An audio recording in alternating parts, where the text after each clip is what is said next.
Welcome to TFP, the Theatrefolk podcast. I am Lindsay Price, resident playwright for Theatrefolk. Hello, I hope you're well. Thanks for listening.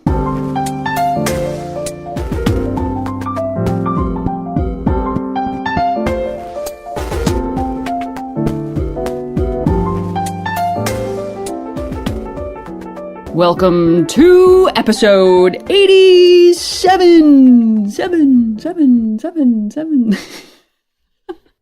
Yes, Dork Central. That would be me. So you can catch the links for this episode at theatrefolk.com/episode 87.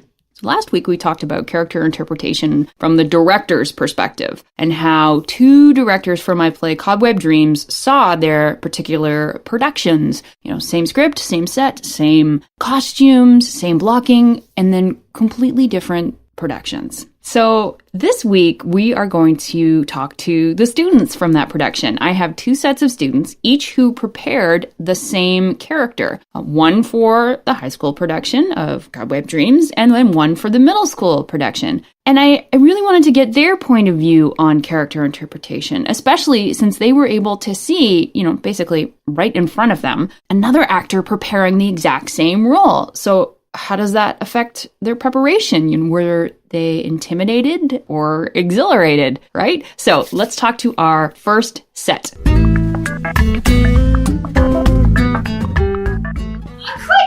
Oh, do you smell that? Ugh. What? It's the worst stink bug I've ever smelled! I don't smell anything. Oh, quick! Duck! Plug your ears! Hold your breath!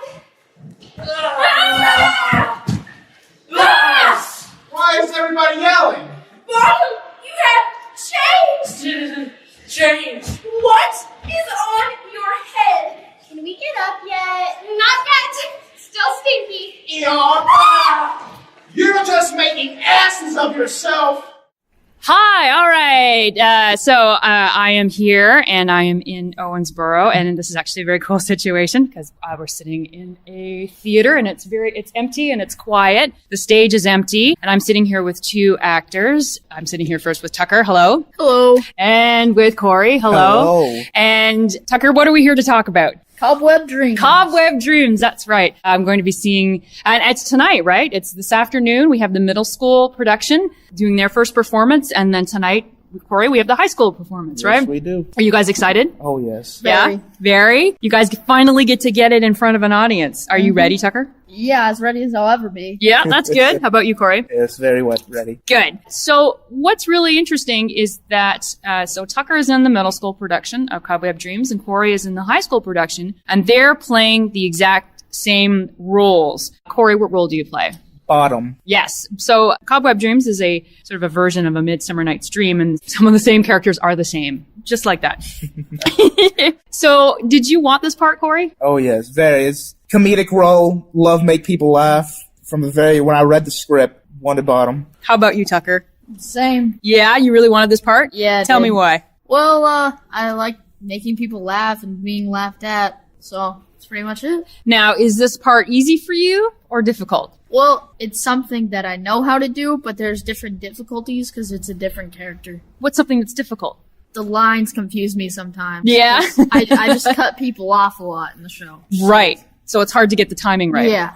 How about you, Corey? Is this an easy part or difficult? It's difficult. I believe that the mindset of the character you have to play is very difficult to understand. Have to get that arrogant feel. So because you guys are playing two different productions, exact same part, what's really interesting to me is how there's a lot of similarities. Same script, you guys are working on the same set, you have essentially the same costume, and yet, time and time again, the characters, the two people who are playing the same character do them differently. So, Tucker, what do you think that you do that's different than Corey? I feel like since our group's younger, we react differently to different things. Like, I don't see Titania the way his Bottom does. Yeah, how do you see Titania? I see it as, there's a girl who likes me, why not join on in the fun? So it's just it's a fun experience for this character. What about you, Corey? How does Bottom interact with Titania?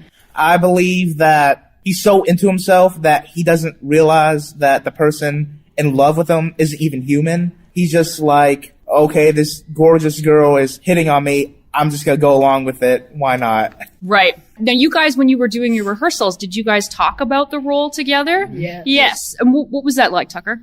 We talked about our backstory a lot. Oh, tell me what your backstory was. Well, I'm related to Snout in the show, and I don't believe he is. Oh, cool. Okay, we'll do one then the other. All right. So you're related to Snout in what way? Yeah. We're brothers, and Quince is like his best friend, and they needed somebody else in the show that they were doing. Hey, is Snout the one who jumps into your arms at the end? Yeah. Yeah. Okay, that's really good. I like that. Yeah. That building that relationship. Yeah.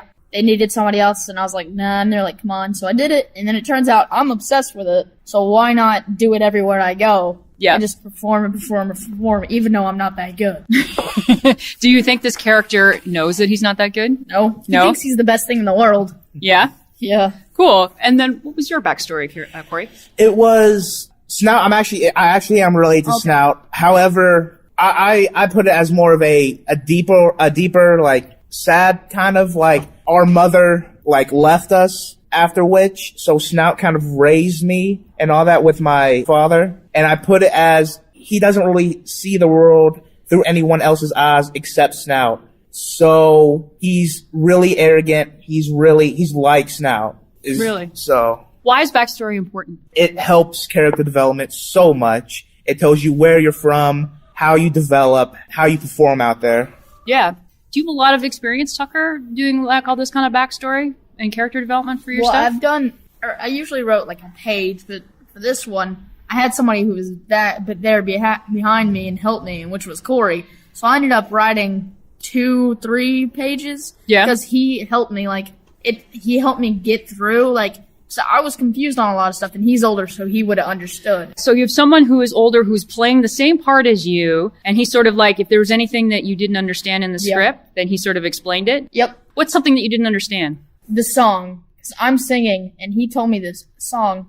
That didn't really work out for me because I'm a younger kid, so I ended up singing a different song, but that helped me out a lot. Yeah, just to have someone who kind of lets you know. Yeah. And did you ever feel any pressure, Tucker, to be to act like the way Corey does? I wanted to be as good as Corey, but I wanted to be different. Yeah. Because I'm not Corey. I'm not gonna be Corey, but I wanted to be with him and be but be myself and be different. Yeah. But still be as good as Corey. Did you feel any pressure, just sort of that you had to mentor kind of another person who's playing your same character? Yeah, when I saw the middle school perform and he was up there, I kind of feel like I kind of felt like responsible to help him develop and help me develop in the same way. How did it help you? He taught me the differences between his reactions are totally different from my reactions. So I kind of combine them together. Yeah. To make a completely new reaction that both parties helped create. Yeah. And have you ever done this before? Where there's another person right there all the time playing the same part? Nope, never done this before. So how has that helped you as an actor? It has definitely, it lets me see two different sides of the same character, two different roles of the exact same character. Because when I see the show today, I'm going to be looking at his part. He's doing it completely different from me, but that's okay because he's doing it his own way, which is what I respect. I love that people can go, I'm going to do it this way, but I'm going to do it this way, and it could be even better. Yeah. It could be amazing. Well, this is a perfect example about character interpretation, right? That there's no one way to play a part. There's no one way to interpret a theatrical experience. How has this helped your acting, do you think, Tucker? Well, I've never, I felt like I had more help this time. Not that I needed help, but, Corey was there to help me. I wouldn't have understood half this stuff in the show if it wasn't for Corey, because Corey knew how to explain things to me. Yep. When other people didn't really understand our role, because they weren't the ones practicing the lines every night. Yep. So he helped me, backstory a lot. He helped me through that. Because it's not the easiest thing for me to do. No, well, and also, how long have you been acting?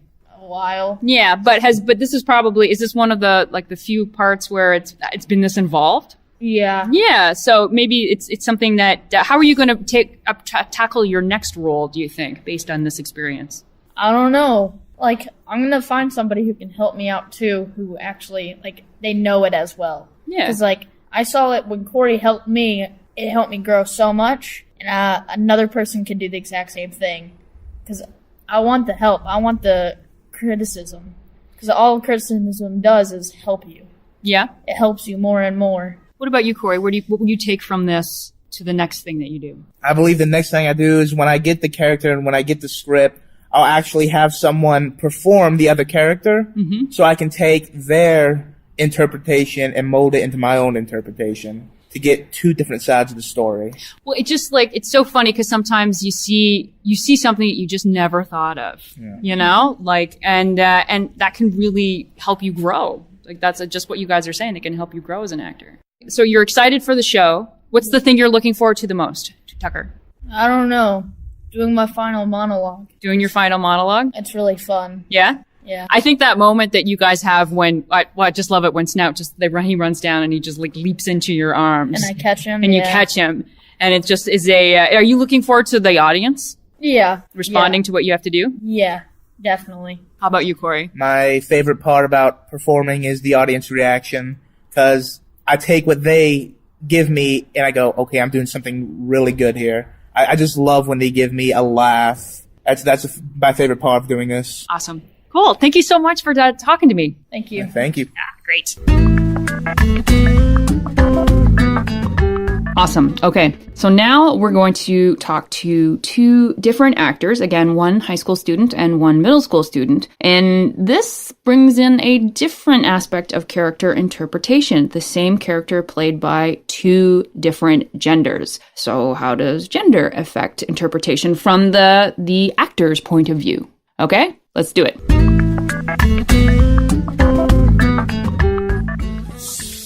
Ow, my wing! Get off of me! You get off! Do you mind? I don't like being flattened. What are you doing here? What are you doing here? Why are you hiding in the bushes? Who's hiding? It's a free forest. It's not like we are spying on you. What? Spying? Who said anything about spying? How long have you been there? We were visiting our friend. You have no business here. None of you have business here. It isn't nice to steer a fairy moth. Okay, so now I'm here with John Thomas, hello, and Lucy. Say hi, Lucy. Hello. And both of you also play the same character in Cobweb Dreams. Lucy, what is your character? Thicket. Thicket. Thicket is sort of a best friendish, brotherish character to the main character Cobweb, right? Mm-hmm. Right. Now, the thing is that in the middle school version, Lucy, which you are in, Thicket is played by you, and you are a girl, yes. And in John Thomas, in the high school version, you're a guy, right? And so, what part were you looking for when you auditioned for the play? I was actually looking at Puck. I really thought he was very playful and mischievous. I really wanted, it was a different character than what I was used to playing. And then Miss Greer put on the board on the auditions the names of flower fairies and water fairies and all that. And then she starred certain ones that she wanted to turn into a guy. And then I was just thinking, that's going to be interesting to see how they're going to turn it into a guy. I didn't think I was going to be the one to change it, but it's been really interesting. It's really interesting for me too, because, for me, I saw Thicket as a girl, but I really like Thicket as a boy. Like, what do you think of the character as a guy, John Thomas? I just think he's more like a brother to her. I think, in the girl, if you have a girl play it, it would be more of like the best friend, Willow's kind of like the mommy, but Thicket is kind of like the brother, and he's also kind of an authority figure to her in the end whenever he just tells her, you belong with us. Yeah. I don't know why you can't see it. Yeah. Now, Lucy, how do you see the character? Well, I see a really playful that she doesn't really want to get in trouble with Tanya, but at the same time, she wants to have fun and she wants to go with Cobweb. And every time Cobweb gets in trouble, she's worried that Cobweb will rat her out, really. Do you know what's really interesting, though? When I was taking pictures yesterday of you, Lucy, every time, Cobweb was threatened, or every time, the flower flares came around, you made a fist. And it's like you were going to get up and you were going to beat somebody up. Is that conscious? Did you make a choice to be angry and have that make a really tense fist? The first time that happened, I was up in her face and I was like, wait, hey, how did I get here?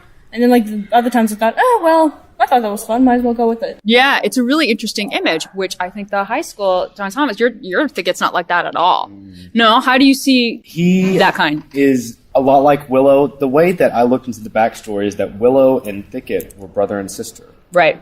And they both do kind of worry about Cobweb, and they're really concerned about Cobweb, but it's also like she has to make her own decisions, and she has to fail Right. at times, Yeah. just like everyone Everybody has to. Lucy, did you do some background work on your character? I did. So what's your backstory? Well, Thicket is Willow's twin sister, but they're fraternal twins where they're nothing alike. And Cobweb, they just kind of ran into Cobweb one day when Cobweb was about to get beat up by a flower fairy, and Willow and Thicket kind of jumped in and saved her. And that's how they met. Yeah. There's a moment at the end where in the middle school version, it's you and Willow, and you're sort of, Willow's revealing for the first time that she'd really miss Cobweb. Yeah. And you guys hold hands when you walk away. What's that moment like for you? Well, it's kind of big for us. I mean, Willow has always been like, oh, I'm worried about her, but she's a friend, and then in that scene she's my best friend. I'm gonna die without her. I really need her there. Did it make sense for you to hold hands when you walked off? Yeah. You hold hands in other areas too, don't you? Uh-huh. Yeah. John Thomas, you and Willow don't do that, do you? No. Why? I think Thicket really gets annoyed with Willow because she's always worried and she's always trying to control Cobweb. And he really just, as he says, she has to make her own decisions. And he gets annoyed with her because he has a bunch of stuff to say. Thicket is younger than Willow. And I think he's a lot wiser, even though he is younger. And he has so much that he wants to say, and he wants to take care of everyone, but Willow isn't letting him, so he just gets annoyed with her sometimes. I love how we have like this, so it's the exact same show, essentially, but, people are able to make completely different interpretations of their character. Lucy, what was it like to see your character played by another person? Well, I always saw Thicket one way, like very boyish, very, very happy, very playful, and then when I saw John Thomas, I was like, oh, Thicket can be another way, and I was amazed by that. Yeah? Did you ever feel any pressure to play it his way? Not really, no. That's good. That's good. And what was it like to see the different interpretation of Thicket? It was interesting to see how the show was written for a girl. I really thought it was cool, and I had known Lucy just through seeing her perform at the middle school, and so I really was happy for her to get the role. And it was just, just looking at her, it's just like, wow, I really love how we can interpret things differently, and it still can be such a good show. Yeah, it's very open, isn't it? Mm-hmm. I love that. So are you guys looking forward to the show? So tonight we have the high school and this afternoon the middle school. What are you looking forward to, Lucy? Performing for my mom. She's been really excited about this. She's helped me on my lines. She's made my costume. She's with me all step. Cool. How about you? I'm just really excited to premiere something. We're the first group to do this in the United States, and it's just really cool. 20 years down the road, I can look back and say, this is what I did. Well, and also your names are going to be when it gets officially published, you're going to have your names in the published work, which is also very cool. Because this is a very unique experience that we have the middle school show, the same show as middle school and high school. And also, did you have a conversation together about your character? Yeah. And how do you think that this experience is going to help you the next role that you do? Lucy, what do you think? Well, next role I do, I'll know not just to see Boston one way. I'll know to look at it from different points of view, see them as something else. Cool. How about you? I've learned that you can't just look at a script and get your character that way. You have to research, and you have to, it's little stuff like looking into the name, like where does the name come from? So I've learned that I can't just not do backstory. I have to know who this character is. Awesome. It just makes the experience so much cooler. Awesome. Okay, break a leg, guys. Thank you.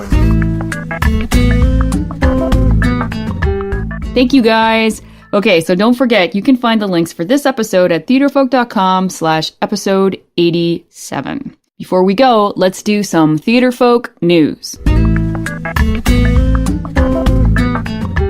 It's a play feature, it's time to feature a play. So our play of the week this week is Postcards from Shakespeare by Allison Williams. Allison has a number of plays with us: Drop Dead Juliet, Hamlet, Macbeth, The Scarlet Heart, and we are thrilled to have another in our catalog. So here's the deal. Shakespeare has writer's block, and he doesn't know how to fix it. So he turns to the only person who can get him out of this jam, Queen Elizabeth I. Of course. Who else would you turn to, right? Okay, here is a short moment from the play. The words just aren't coming out. It used to be so easy. Bang out 50-odd pages, rush it to the theater, collect the money, 4 histories, 2 comedies, and a really long poem in the last 4 years. But now I am a block, a stone, a worse than senseless thing. Please, Elizabeth. No one understands me like you do. What shall I do? How dreadful for you. Sometimes I don't know what to say either, but then I just yell, chop off his head, or I'm not getting married, and that covers most situations. If I yell it in French, I look clever too. Coupez la tête! Je ne vais pas épouser! I don't think that will work for you, though. You're already married. And you can't chop off people's heads. Well, you can, but you may not. Where would we be if everyone just chopped off someone's head when they felt like it? Spain? And then we'd all have to take a 3-hour nap every afternoon, just when the weather's getting nice. William, your plays make me, what's that feeling when no one's attacking you with guns or asking you to marry some repellent little toad from Norway? Happy! They make me happy. Not too many things do that anymore. So they say change is as good as a rest. Willie, dear, so let's have a change of scene. See what I did there? Scene? I'm sure I could be a writer too if I wasn't so busy crushing the Welsh. Enclosed is a purse of ducats. Well, not enclosed, attached. Well, handed to you by the messenger with this letter. You know what I mean. Take a little trip on me, Willie, and see if that gives you some fresh ideas. Don't think of it as giving up. It's like a strategic retreat. Like the Spanish. Invincible Armada, my Aunt Fanny. So, Shakespeare takes a whirlwind tour around the world in 30 minutes, looking for inspiration. Venice, Egypt. There's something rotten in the state of Denmark. Go to theatrefolk.com, search for postcards from Shakespeare, read the sample pages, laugh your butt off, buy a copy, do it now. Finally, where can you find this podcast? We post new episodes every Wednesday at theatrefolk.com and on our Facebook page and Twitter. You can find us on youtube.com/theatrefolk. You can find us on the Stitcher app, and you can subscribe to TFP on iTunes. Go there, search on the word Theatrefolk. That's where you'll find us. And that's where we're going to end. Take care, my friends. Take care.